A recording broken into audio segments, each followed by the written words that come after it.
আসসালামু আলাইকুম প্রিয় বন্ধুরা, শখ ও স্বাদের পক্ষ থেকে সবাইকে জানাচ্ছি অনেক অনেক শুভেচ্ছা। আশা করছি সবাই ভালো আছেন। চলে আসলাম নতুন আরেকটি রেসিপি নিয়ে আপনাদের মাঝে। আর আমার আজকের রেসিপিতে আছে কাঁচা আমের কাশ্মীরি আচার। তাহলে চলুন আমরা মূল রেসিপিতে চলে যাই। এখানে নিয়েছি আমি কাঁচা আম। এই আমগুলোকে আমি এখন ভালো করে ছিলে নিব।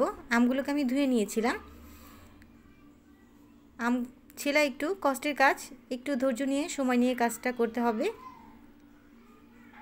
যারা আচার প্রেমী আছেন তারা অবশ্যই একবার হলেও এই আচারটা ট্রাই করবেন। ভীষণ মজার একটা আচার। প্রিয় বন্ধুরা, আপনারা যারা এর মধ্যে আমার চ্যানেলে সাবস্ক্রাইব করেছেন তাদেরকে অসংখ্য ধন্যবাদ। আর যারা সাবস্ক্রাইব করেননি তারা প্লিজ সাবস্ক্রাইব করে আমার পাশে থাকবেন। আমাকে এগিয়ে নেওয়ার জন্য আপনাদের সাপোর্টটা আমার ভীষণ প্রয়োজন।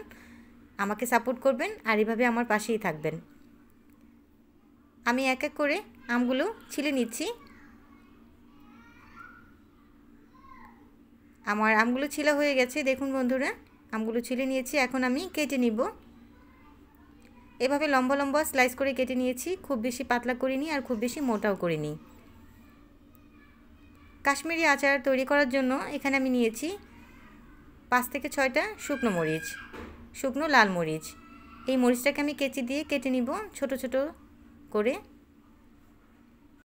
ছোট ছোট টুকরো করে মরিচগুলো আমি কেটে নিব। একটু সাবধানে কেটে নিতে হবে। মরিচের মধ্যে বিচিটা আছে, ওটা একটু শক্ত। সবগুলো মরিচ কাটা হয়ে গেছে। আর এরই মধ্যে আমি যে আমগুলো কেটে রেখেছিলাম সেই আমগুলোকে আমি লবণ পানির মধ্যে ভিজিয়ে রেখেছি যেন আমের কষ্ট চলে যায়। এখন আমি চুলায় একটা হাঁড়ি বসিয়েছি। হাঁড়ির মধ্যে আমি 1 কাপ পরিমাণ পানি দিয়েছি, 1 কাপ পরিমাণ চিনি আর দিয়েছি 2 টেবিল চামচ পরিমাণ সিরকা। এখন পানি, সিরকা, চিনির মিশ্রণের মধ্যে দিয়ে দিব আমগুলো। পানিটা বলক আসলেই দিয়ে দিব আমগুলো।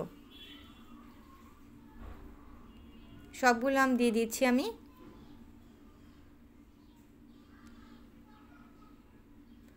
আমটা দিয়ে একটু নেড়েচেড়ে নিব। কিছুক্ষণ সময় সেদ্ধ করে নিব। বলক চলে এসেছে। এখন আমি আমের মধ্যে অ্যাড করব আদা কুচি। আদা কুচিটা দিয়ে আমি একটু নেড়েচেড়ে নিব।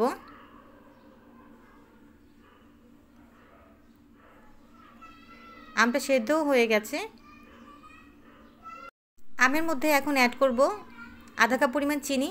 আমি চিনি আগেও দিয়েছিলাম 1 কাপ পরিমাণ, এখন দিয়ে দিলাম আধা কাপ পরিমাণ। চিনিটা দিয়ে আমি আবার নেড়েচেড়ে নিব। এখন আমের মধ্যে অ্যাড করব সামান্য পরিমাণ শুকনো মরিচের গুঁড়ো, অ্যাড করব হলুদের গুঁড়ো, খুবই সামান্য পরিমাণ। আবারও নেড়েচেড়ে নিব।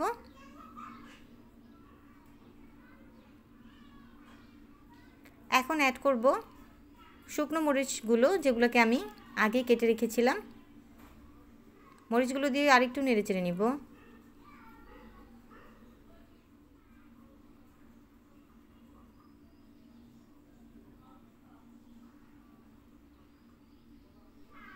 আমার আচারের কালারটা চেঞ্জ হচ্ছে ধীরে ধীরে। অ্যাড করলাম লবণ 1 চামচ পরিমাণ। লবণটা আমি পরে দিলাম।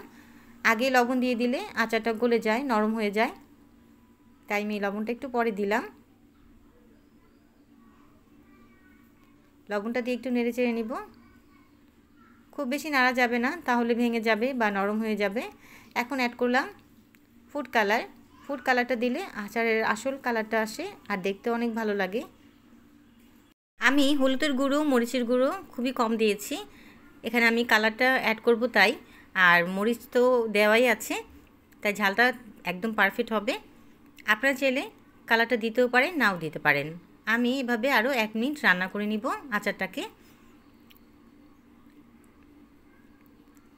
1 মিনিট পরে দেখুন বন্ধুরা, আমার আচারটা একদম পারফেক্ট হয়েছে আর কালারটাও ভীষণ লোভনীয় হয়েছে। আমি এখন চুলা থেকে নামিয়ে একটা সার্ভিং ডিশে সার্ভ করে নিব। ডিয়ার ভিউয়ার্স, তৈরি হয়ে গেল আমার কাশ্মীরের আচার।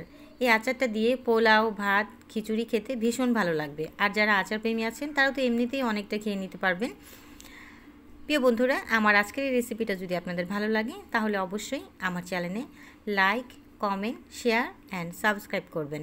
যারা এর মধ্যে সাবস্ক্রাইব করে ফেলেছেন তাদেরকে অসংখ্য ধন্যবাদ, আর যারা সাবস্ক্রাইব করেননি তারা প্লিজ সাবস্ক্রাইব করে আমার পাশে থাকবেন। আজ এই পর্যন্তই, পরবর্তীতে নতুন একটা ভিডিও নিয়ে আবার হাজির হব। সবাই ভালো থাকবেন। আল্লাহ হাফেজ। আসসালামু আলাইকুম।